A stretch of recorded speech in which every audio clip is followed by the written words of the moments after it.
And we've talked many times before about the shock to the supply chain and the shock to the energy market as we see crazy new restrictions come in, and of course, a cut of oil production in Saudi Arabia, on top of an already existing oil crisis where many people say that we're going to lose most of our access to oil in 2024. Well, now Saudi Arabia is set to cut oil supply to the United States. The kingdom's steepest drop in production since 2011 would tighten Western markets, the news agency has predicted. Now, I just wanted to point something out here. We are already seeing a huge drop in oil overall. There's a shortage of diesel, and there's a 25-day average of diesel supply versus a previous average of around 45 to 50 days. So that happened, and then there's all these sabotage attacks on the grid. We have the Nord Stream, which is obviously the CIA, Mossad, etc.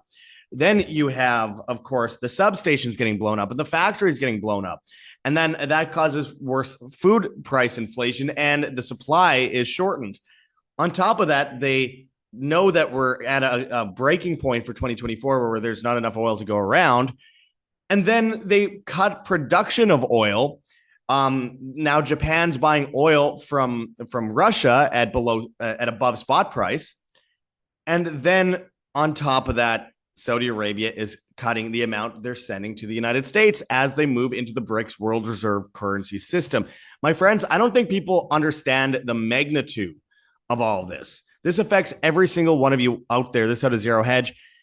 Energy regulator claims Canadian oil production will plunge 76% by 2050. But there's a lot of evidence that we're going to see temporary dips that are around that rate as it is long before 2050. And in fact, they're trying to push for the year 2030 overall for, this agenda, where I've seen this out of the expose before. It says by 2030, you will not eat meat and you will be allowed only 3 items of new clothing a year, report says. I'm saying that in Klaus Schwab's voice because, obvious Klaus Schwab is obvious.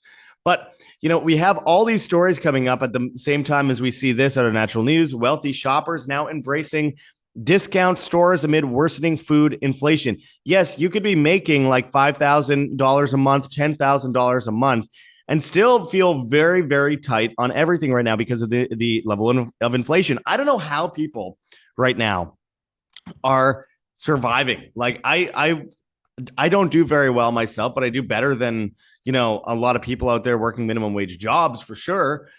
And I don't know how they're alive. I don't know how they're feeding themselves. It's shocking when they're shutting down most of or all U.S. offices for McDonald's. That tells you that even the cheapest crap food that the homeless will eat is too expensive for them. What's the next step down? FEMA, of course.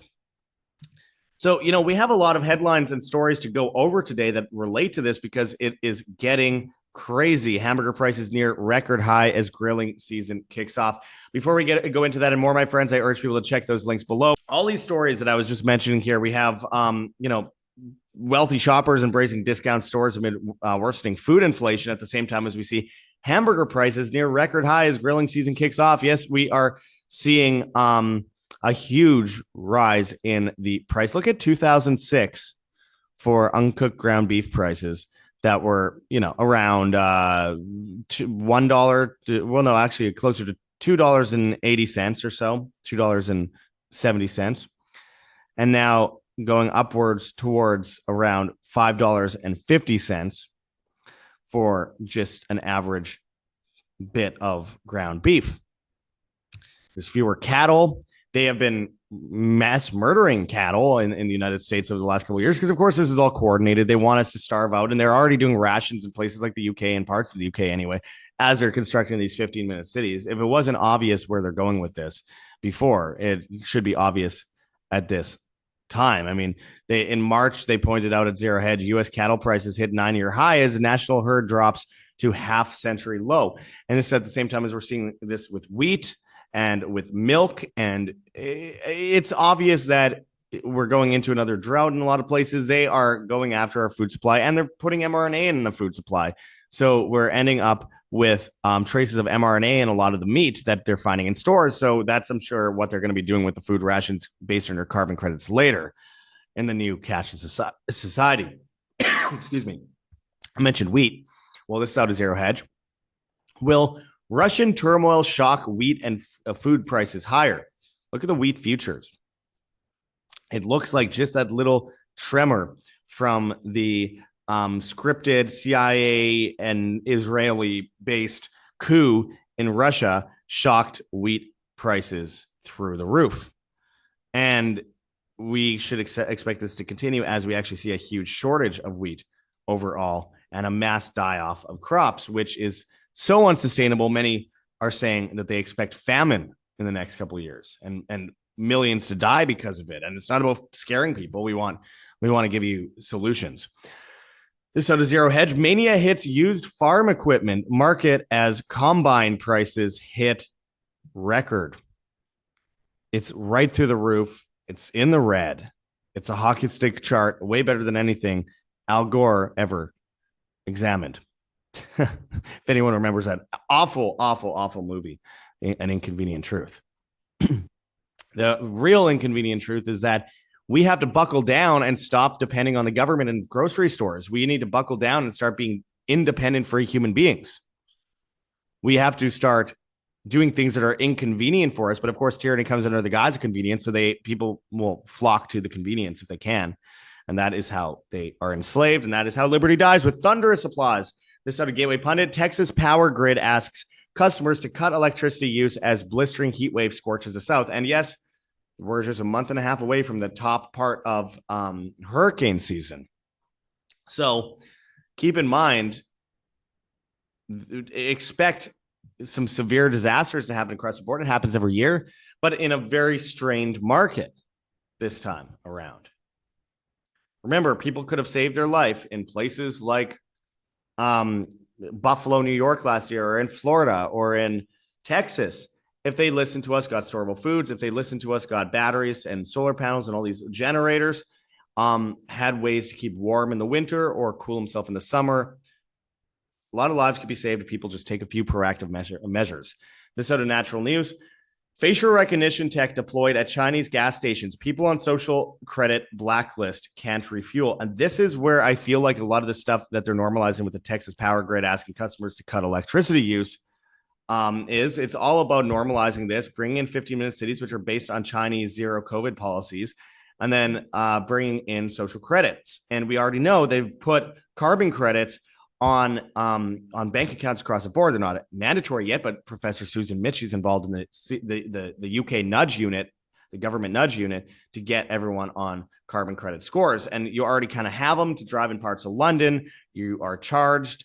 And with the 15-minute cities, it's obvious, combined with the CBDC, you won't be able to leave your area more than 100 times a year. And when you do, it will charge you automatically, and it'll lower your carbon credit score. And that'll determine how much food you're allowed to be rationed. It'll determine how much electricity you're allowed to be rationed. And that will all be determined through smart meters, which are already integrating with CBDCs in the UK. And of course, they're integrating in many other places around the world as the United Nations brings in a digital ID, and then the IMF calls for a world digital currency attached to carbon credits, attached to social credit. I've said for a long time, China was used as a litmus test. They created China. They propped up China versus starvation in the early 70s under Henry Kissinger meeting with Mao Zedong and the creation of the Trilateral Commission by Zbigniew Brzezinski. This has been in the playbook for many years, many years. So this is no surprise that they have facial recognition tech being deployed at Chinese gas stations.